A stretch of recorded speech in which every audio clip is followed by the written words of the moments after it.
ನಿನ್ನಿದ್ vlog ಒಳಗ ನೀವ ನೋಡಿದ್ರಿ ಶ್ರೀ ಗವಿಸಿದ್ದೇಶ್ವರ ಮಠಕ್ಕ ವಿಸಿಟ್ ಮಾಡಿದ್ದ. ಮುಂದ ಹೋದಂಗ ಅಲ್ಲೇ ಸಿದ್ದೇಶ್ವರದ ಒಂದ ಗುಡಿ ಐತಿ. ಅಲ್ಲಿ ಹೋಗೋ ಎಂಟ್ರಿ ನೋಡ್ರಿ ಎಷ್ಟ್ ಸಣ್ಣದೈತಿ. ದೇವ್ರ ದರ್ಶನ ತಗೊಂಡ ಎಕ್ಸಿಟ್ ಆಗೋದ ಎಂಟ್ರಿನೂ ಸೇಮ್ ಸಣ್ಣ ಕಿಂಡಿಗತೆನ ಐತಿ. ಅಲ್ಲಿಂದನ ಬರೋ ಮುಂದ ನಮಗ ಪ್ರಸಾದಕ್ ಹೋಗೋದ ಟೋಕನ್ ಕೊಟ್ರ. ಊಟದ ಸಿಸ್ಟಮ್ ಅಂತೂ ಬೆಸ್ಟ್ ಐತಿ. ಇಲ್ಲಿ ಎಲ್ಲಿ ನೋಡ್ತಾರಲ್ ನಿಮಗ ಬರೀ ಕ್ಲೀನ್ ಆಗಿ ಕಾಣಿಸ್ತೈತಿ. ಕ್ಲೀನ್ ಜೊತೆ ಡಿಸಿಪ್ಲಿನ್ ಐತಿ. ಆಮೇಲೆ ನಾವ ಪ್ರಸಾದ್ ತಗೊಂಡು ನಾನ ಆಕ್ಚುಲಿ ಉಪ್ಪಿಟ್ಟು ತಿನ್ನಂಗಿಲ್ಲ, ಆದ್ರೆ ಪ್ರಸಾದ ಒಳಗಿಂದ ಉಪ್ಪಿಟ್ಟ ಮಸ್ತ್ ಇತ್ತ.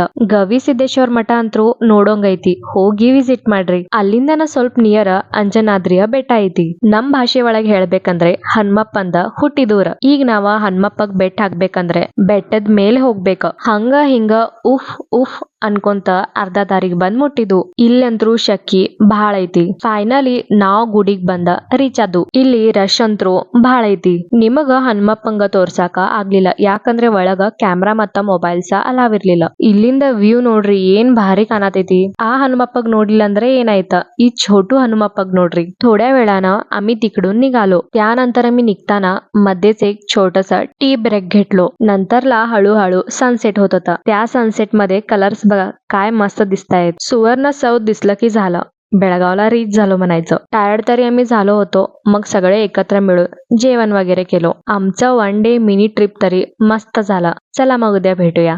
बाय.